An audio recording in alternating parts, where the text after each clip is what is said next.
Hello बच्चों, let's see the question given below are two statements. One is labeled as assertion and the other is labeled as reason.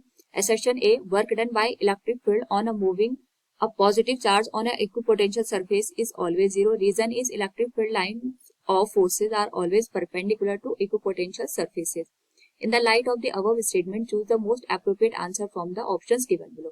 A, both assertion and reason are correct, but reason is not the correct explanation of assertion. B, A is correct, assertion is correct, but reason is not correct. C, both assertion and reason are correct, but reason is the correct explanation of assertion. And D is assertion is not correct, but reason is correct. Now to answer this question, first we will discuss here the key concept, and here the key concept will be given as equipotential surface. तो equipotential surface हमारे पास वो surface होती है जहाँ पे जो potential की value होती है वो हर एक पॉइंट पे यहाँ पे सेम होती है. अगर यहाँ पे हर एक पॉइंट पे पोटेंशियल की वैल्यू सेम होगी तो पोटेंशियल डिफरेंस उस पर्टिकुलर केस में जीरो के बराबर हो जाएगा. क्वेश्चन के अकॉर्डिंग अगर हम ऑब्जर्व करें, work done by electric field on moving a positive charge on equipotential surface is always zero. It is correct one. ये हमारे पास करेक्ट है. तो सपोज हम यहाँ पे कोई पॉइंट चार्ज कंसिडर करते हैं, इसके करस्पॉन्डिंग अगर मैं कोई स्फेरिकल सरफेस को यहाँ पे कंसिडर कर रही हूँ, आर डिस्टेंस पे अगर मैं यहाँ पे स्फेरिकल सरफेस को हमने कंसिडर किया, तो चाहे मैं इसके ए पॉइंट पे बात करूं चाहे बी पॉइंट पे बात करूं, हर एक पॉइंट पे जो पोटेंशियल की वैल्यू होगी वो सेम होगी, यानी वी ए की वैल्यू वी बी के बराबर होगी, जिस वजह से जो पोटेंशियल का डिफरेंस है वो हमें जीरो के बराबर देखने को मिलेगा.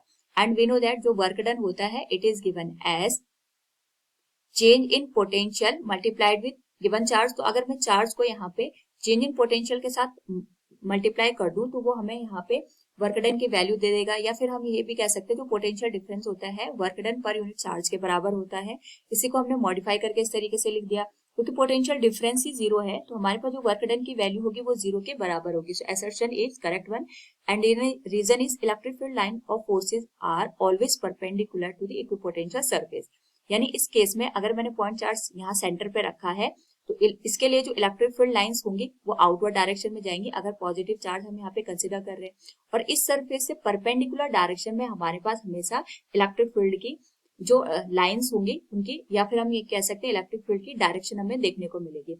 एंड यहाँ पे अगर मैं इस सरफेस की बात करूं तो अगर मैं इस पे यहाँ पे टेंजेंट ड्रॉ कर देती हूँ इस पर्टिकुलर सरफेस पे, तो जो इलेक्ट्रिक फील्ड लाइंस है वो इस टेंजेंट के साथ यहाँ पे 90 डिग्री का एंगल फॉर्म करेगी. वी नो दैट कि हमारे पास जो भी इलेक्ट्रिक फील्ड लाइंस आएंगी वो रेडियली यहाँ पे पॉइंट चार्ज के लिए आउटवर्ड डायरेक्शन में प्लेस होंगी. तो इस पर्टिकुलर केस में जो इक्विपोटेंशियल सरफेस है अगर मैं उसकी बात करूं direction wise with the electric field, तो दोनों के बीच का जो एंगल होगा वो 90 डिग्री के बराबर होगा, यानी परपेंडिकुलर यहाँ पे हमारे पास दोनों वैल्यूज होंगे. अगर यहाँ पे परपेंडिकुलरली दोनों हमारे पास यहाँ पे सिचुएशन हम कंसिडर कर रहे हैं तो उस पर्टिकुलर केस में भी जो वर्क डन की वैल्यू होगी वो हमें जीरो के बराबर देखने को मिलेगी. So we can say here the electric field lines of forces are always perpendicular to equipotential surfaces. It is also correct one. और ये जो रीजन का पार्ट है ये हमारे असर्शन के पार्ट को यहाँ पे सेटिस्फाई कर रहे हैं, क्योंकि जब इलेक्ट्रिक फील्ड लाइंस हमारे पास यहाँ पे इक्विपोटेंशियल सरफेस के परपेंडिकुलर होंगे उस पर्टिकुलर केस में भी हमारे पास यहाँ पे जो वर्क डन की वैल्यू होगी वो जीरो के